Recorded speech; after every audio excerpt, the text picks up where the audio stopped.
વિકસિત ભારત સંકલ્પ યાત્રા અંતર્ગત ચૂડાના રામદેવગઢ ખાતે જશુભા સોલંકીની અધ્યક્ષતામાં કાર્યક્રમ યોજાયો। ચૂડા તાલુકાના વિકસિત ભારત સંકલ્પ યાત્રા રથના માધ્યમથી કેન્દ્ર અને રાજ્ય સરકારની અનેકવિધ યોજનાકીય લાભોની માહિતી ઘર આંગણે પહોંચે તેમજ વંચિત લાભાર્થીઓને પણ વિવિધ યોજનાનો લાભ મળે તેવા નિર્ધાર સાથે વિકસિત ભારત સંકલ્પ રથયાત્રા ગામે ગામ ભ્રમણ કરી રહી છે। વિકસિત ભારત સંકલ્પ યાત્રા અંતર્ગત આયુષ્માન ભારત યોજના તેમજ પ્રધાનમંત્રી ગરીબ કલ્યાણ યોજના તેમજ દીન દયાળ અંત્યોદય યોજના તેમજ પ્રધાનમંત્રી આવાસ યોજના તેમજ ઉજ્જવલા યોજના તેમજ પ્રધાનમંત્રી વિશ્વકર્મા યોજના, કિસાન સન્માન યોજના તેમજ કિસાન ક્રેડિટ કાર્ડ તેમજ પોષણ અભિયાન તેમજ જલ જીવન મિશન તેમજ જનધન યોજના તેમજ જીવન જ્યોતિ વીમા યોજના તેમજ સુરક્ષા વીમા યોજના, અટલ પેન્શન યોજના તેમજ પ્રાકૃતિક કૃષિ અને રાસાયણિક ખાતરોનો વપરાશ ઓછો કરવા સહિતની 17 યોજનાને આવરી લેવામાં આવી હતી। ચૂડા તાલુકામાં વિકસિત ભારત સંકલ્પ યાત્રાના રથોના માધ્યમથી સરકારના આ 17 જેટલી યોજનાની માહિતીના લાભો ઘર સુધી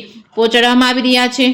આ તકે જિલ્લા પંચાયતના ચેરમેન જશુભા સોલંકીએ દરેક નાના મોટા કર્મચારીઓના કામને બિરદાવી શાલ ઓઢાડી સન્માનિત કર્યા હતા। આ તકે મહાનુભાવોના વરદ હસ્તે લાભાર્થીઓને પ્રધાનમંત્રી જન આરોગ્ય યોજના હેઠળ આયુષ્માન કાર્ડ તેમજ ઉજ્જવલા યોજના સહિતની યોજનાનો લાભનું વિતરણ કરવામાં આવ્યું હતું।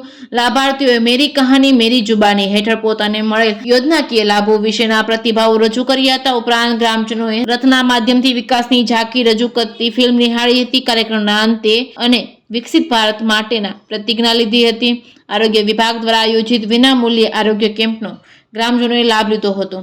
Reporting by Bharatsinh Parmar, Surendranagar.